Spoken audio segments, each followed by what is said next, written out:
بسم اللہ الرحمن الرحیم۔ اللہ کے نام سے شروع جو بڑا مہربان اور نہایت رحم کرنے والا ہے۔ حضرت ابراہیم علیہ السلام اپنے بیٹے حضرت اسماعیل علیہ السلام اور ان کی والدہ ماجدہ کو مکہ مکرمہ میں چھوڑ کر چلے گئے۔ اس وقت وہ ایک ایسی وادی تھی جہاں سبزہ کا نام و نشان بھی نہ تھا۔ کہا جاتا ہے کہ حضرت ابراہیم علیہ السلام وقفے وقفے سے اپنی زوجہ محترمہ اور حضرت اسماعیل علیہ السلام سے ملاقات کے لیے مکہ مکرمہ آیا کرتے تھے۔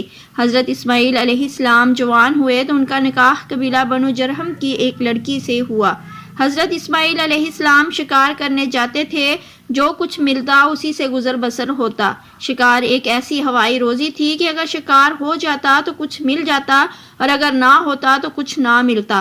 ایک مرتبہ حضرت اسماعیل علیہ السلام شکار کو گئے ہوئے تھے کہ پیچھے ان کے گھر حضرت ابراہیم علیہ السلام تشریف لائے۔ انہوں نے اپنی بہو سے پوچھا کہ سناؤ کیا حال ہے؟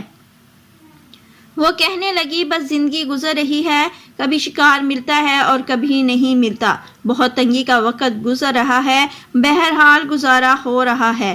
اس نے اس طرح ناشکری کے الفاظ کہے۔ حضرت ابراہیم علیہ السلام نے پوچھا کہ میری مہمان نوازی کے لیے گھر میں کھانے پینے کی کوئی چیز ہے؟ تو بہو نے صاف انکار کر دیا۔ حضرت ابراہیم علیہ السلام نے کچھ دیر انتظار فرمایا اور پھر فرمایا اچھا اب مجھے واپس جانا ہے، جب تمہارے شوہر گھر آ جائیں تو انہیں میرا سلام کہنا اور ان سے کہنا کہ تمہارے گھر کی چوکھٹ اچھی نہیں، اسے تبدیل کر لو۔ وہ یہ کہہ کر چلے گئے۔ وہ عورت حضرت ابراہیم علیہ السلام کی بات نہ سمجھ سکی۔ جب حضرت اسماعیل علیہ السلام گھر واپس آئے تو ان کی بیوی نے انہیں حضرت ابراہیم علیہ السلام کا پیغام سنا دیا۔ وہ فرمانے لگے وہ تو میرے والد گرامی تھے، میری ان سے ملاقات تو نہیں ہو سکی، البتہ وہ مجھے ایک پیغام دے گئے ہیں کہ گھر کی چوکھٹ اچھی نہیں ہے، اسے بدل دینا، یعنی تمہاری بیوی ناشکری ہے، اسے بدل دینا۔ تو ناظرین، حضرت اسماعیل علیہ السلام نے اپنی اس بیوی کو طلاق دے کر اسے فارغ کر دیا۔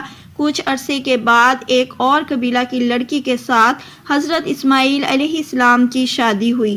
اب یہ عورت بڑی صابرہ شاکرہ تھی۔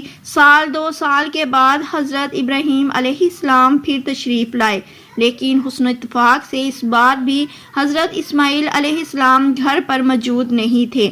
ان کی اہلیہ نے بتایا کہ وہ روزی کی تلاش میں گئے ہیں اور ابھی آیا ہی چاہتے ہیں۔ گھر کی مالکن نے آنے والے مہمان کو فراخ دلی اور خندق پیشانی سے خوش آمدید کہا، پانی گرم کر کے وضو کروایا، سر دھلایا اور دودھ گوشت وغیرہ جو کچھ گھر میں موجود تھا خوشی خوشی ان کی خدمت میں پیش کیا اور معذرت بھی چاہی کہ یہاں گندم وغیرہ پیدا نہیں ہوتی، اس لیے ہم لوگ بھی دودھ، خرما اور شکار کا گوشت ہی کھاتے ہیں۔ حضرت ابراہیم علیہ السلام کی خاطر تواضع دیکھ کر بہت خوش ہوئے۔ آپ نے اپنی بہو سے پوچھا کہ تمہاری گزر اوقات کیسی ہوتی ہے؟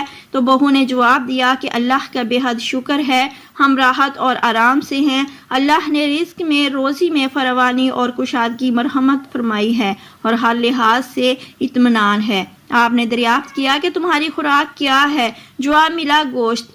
پوچھا پینے کو کیا ملتا ہے؟ تو خاتون نے بتایا کہ زمزم کا پانی۔ حضرت ابراہیم علیہ السلام نے انہیں خیر و برکت کی دعا دی کہ پروردگار عالم ان کے گوشت اور پانی کو اپنی برکتوں سے معمور فرمائے۔ حضور نبی اکرم صلی اللہ علیہ وآلہ وسلم ارشاد فرماتے ہیں کہ ان کے پاس کوئی اناج بھی موجود ہوتا تو ابراہیم علیہ السلام انہیں اناج میں برکت کی دعا سے ضرور نوازتے۔ یہ آپ کی دعا ہی کا کرشمہ ہے کہ مکہ کے باشندے گوشت اور پانی پر بڑی عمدگی سے گزارا کرتے ہیں، جبکہ دوسرے لوگ فقط گوشت اور پانی پر گزارا نہیں کر سکتے۔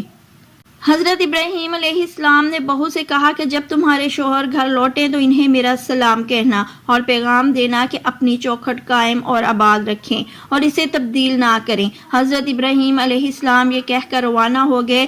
جب حضرت اسماعیل علیہ السلام گھر آئے تو باپ کی بھنک پا کر اپنی بیوی سے پوچھا کیا کوئی یہاں آیا تھا؟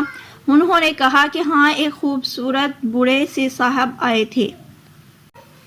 بیوی نے حضرت ابراہیم علیہ السلام کی بہت تعریفیں کی اور کہا کہ وہ آپ کا پوچھتے تھے۔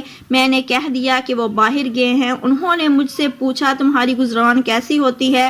میں نے کہا کہ بہت اچھی۔ حضرت اسماعیل علیہ السلام نے پوچھا کہ ان بزرگ نے کچھ اور بھی فرمایا؟ تو بیوی نے بتایا کہ ہاں، آپ کو سلام کہا اور یہ کہا کہ آپ کے دروازے کی چوکھٹ بہت عمدہ ہے اس کو حفاظت سے رکھنا۔ جب حضرت اسماعیل علیہ السلام نے پیغام سنا تو وہ بڑے خوش ہوئے اور کہنے لگے کہ وہ میرے والد گرامی تھے اور وہ مجھے پیغام دے گئے ہیں کہ تم ایک اچھی بیوی ہو، مجھے تمہاری قدر کرنی ہے اور تمہیں زندگی بھر اپنے ساتھ رکھنا ہے۔ اور ایک اور روایت کے مطابق حضرت اسماعیل علیہ السلام جب گھر کو لوٹے تو گھر میں موجود ایک نفیس مہک سے ہی انہیں احساس ہو گیا کہ ان کے والد گرامی گھر تشریف لائے تھے، اور ان کی بیوی نے تفصیل سے سارا واقعہ سنایا۔ ناظرین، یہ حضرت اسماعیل علیہ السلام کی وہ بیوی تھی جو حضرت اسماعیل علیہ السلام سے حاملہ ہوئیں اور ان کی نسل اسی عورت سے آگے چلی۔ یہ واقعہ کئی کتابوں میں لکھا ہے، مگر سوال یہ ہے کہ اس کے پیچھے کیا حکمت تھی؟ کیونکہ اللہ رب العزت کو طلاق سخت ناپسند ہے، پھر بھی اللہ کے پیغمبر حضرت ابراہیم علیہ السلام نے اپنے بیٹے حضرت اسماعیل علیہ السلام کو اپنی چوکھٹ تبدیل کرنے یعنی اپنی بیوی کو طلاق دینے کا حکم کیوں دیا؟ حضرت ابراہیم علیہ السلام جو اپنے صاحبزادے حضرت اسماعیل علیہ السلام کو گھر کی چوکھٹ کی تبدیلی کا حکم دیا تھا، اس کی وجہ یہ بیان کی گئی ہے کہ حضرت اسماعیل علیہ السلام کی بیوی کی باتوں سے اس کا ناشکرا ہونا اور دنیا عیش و عشرت کا طلبگار ہونا اور خاوند کے ساتھ باوفا نہ ہونا ثابت ہو گیا تھا۔ اس لیے کہ نیک بیوی اپنے خاوند کی عزت و سفید پوشی کا بھرم رکھتی ہے، ہر کسی کے سامنے اپنی تنگی کا واویلا نہیں کرتی، جو کہ بری بیوی کی خصلت ہے، جو کہ نبی کے گھرانے کے شان شان نہ تھا۔ اس وجہ سے انہوں نے اپنے صاحبزادے کو طلاق دینے کا حکم فرمایا۔ رہا یہ سوال کہ طلاق اللہ کو سخت ناپسند ہے، اس کے باوجود ایسا حکم کیوں دیا، تو اس کا جواب یہ ہے کہ ناپسند ہونے کے باوجود اللہ نے اسے حرام قرار نہیں دیا، بلکہ کسی مصلحت کے سبب دینے کی اجازت بھی دے رکھی ہے، اور قرآن مجید فرقان حمید میں اس حوالے سے تفصیلی احکامات موجود ہیں۔ تو ناظرین، اس ویڈیو سے ہمیں یہ سبق ملتا ہے کہ ہمیں ہر حال میں اللہ کا شکر ادا کرنا چاہیے اور ناشکرے لوگوں سے گریز کرنا چاہیے۔ تو ناظرین، ویڈیو اچھی لگی تو لائک ضرور کیجئے۔ اللہ پاک ہم نے نیک عمل کرنے کی توفیق عطا فرمائے۔ اللہ پاک میری اور آپ کی بخشش فرمائے، آمین یا رب العالمین۔ ناظرین، کمنٹ باکس میں اللہ کے 99 ناموں میں سے ایک نام ضرور ٹائپ کریں۔